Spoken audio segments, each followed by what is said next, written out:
shocked and confused while Wyan quietly nodded, looking down. This behavior of hers made him frown like what has gotten into his woman so suddenly. He sighed, keeping the calm down, walking to the bed.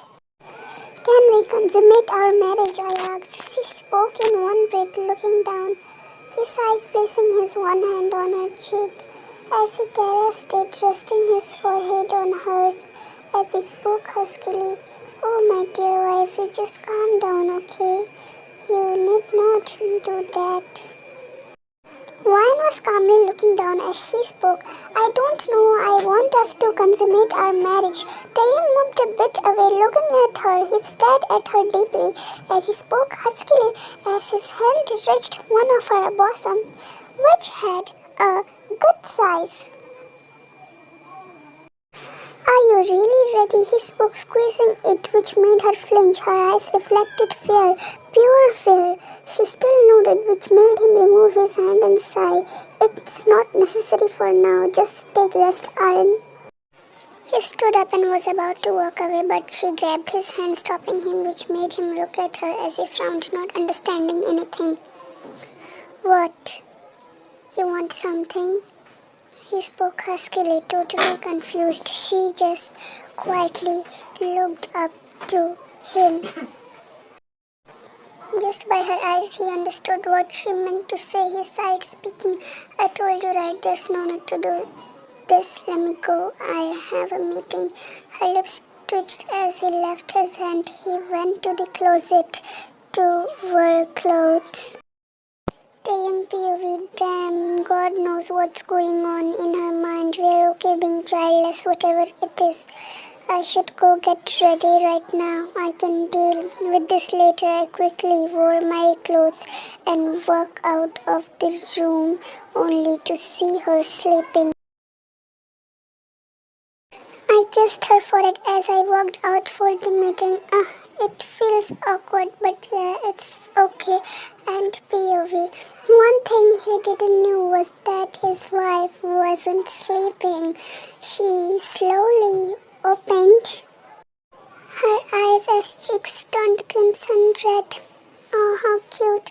She slowly sat on the bed blushing. Then she walked quietly downstairs after 10 minutes to know if he had left or was still there. Luckily, he had left. She walked to the kitchen, grabbing something for herself to eat. She checked the surrounding before walking upstairs to their shared bedroom, and after some time she came down. She looked as if she was going somewhere. She had a purse with her. She walked to the entrance. She was drowned in overthinking. She felt insecure, and somehow her father-in-law made her feel worthless. And she wanted to get a fertility test. She texted him that she is sick and going to the hospital to have a checkup, to which he replied, "Okay." She immediately walked out. She called the driver. He drove her to the hospital. Come on, God knows from where she got the courage to do this. All this for her feels so devastating. She had already taken an appointment. She walked to the reception. Hey, I had an appointment with Dr. Clary. The receptionist smiled, checking it as she nodded and spoke. "Yes, ma'am. That way." Wyan nodded as the receptionist guided her to the doctor's cabin.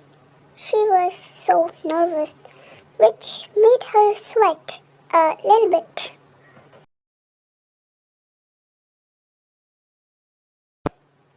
"Are you Kim Wyan?" Wyan had draped a scarf around her face so nobody would recognize her. She quietly nodded as the Dr. Clary spoke softly. "Ma'am, are you really sure that you want to go through the fertility test?"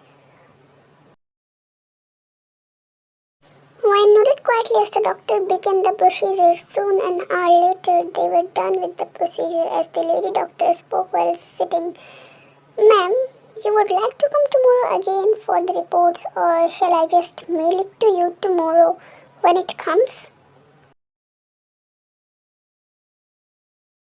The doctor noticed that Ryan looked tensed upon hearing mail, so she said, "Don't worry, ma'am, your information will be safe here." Ryan nodded slowly and then walked out. Soon she reached the car and the driver drove her to the mansion.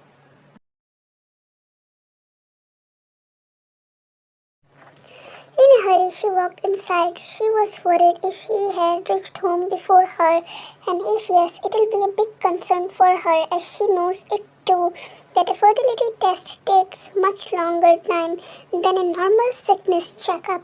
She looked around the house and didn't notice him. She closed her eyes in relief. She changed her clothes immediately after walking to the shared bedroom and freshened up and peacefully walked to the kitchen to cook dinner. But she was still worried about the result of her fertility test. After an hour or more, she was done making the dinner and put off her apron.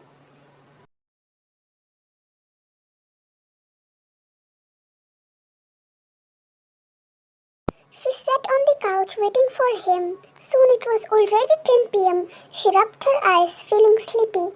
Picking up her phone, she tried calling him, but he didn't pick up. She became worried, thinking something must have happened. She called him again and again, and once he picked up, he didn't let her speak. "For God's sake, can you stop calling me for once? I am in a meeting." And then he immediately hung up, but Ryan noticed one thing, and that was the music going on behind him. She assumed that he is probably in a bar. Her face saddened. She quietly kept the phone back to where it was and sat quietly.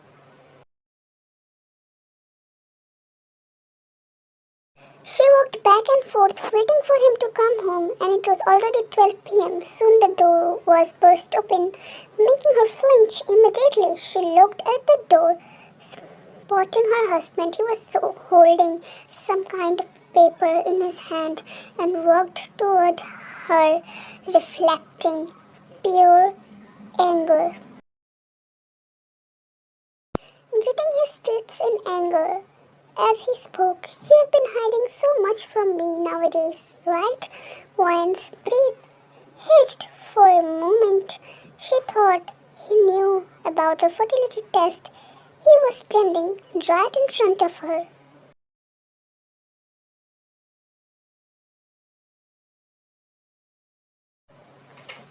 He threw at her face that paper and which he was holding in his hands, which made her fall and sit back on the couch. What he said next made her eyes widen, like, what was she even hearing from her husband's mouth?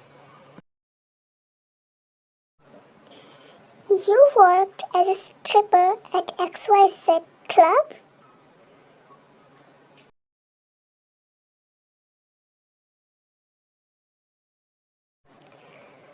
Thank you for watching. Do like, subscribe, share, and do not forget to comment and tell how it is. Let's meet in the next episode.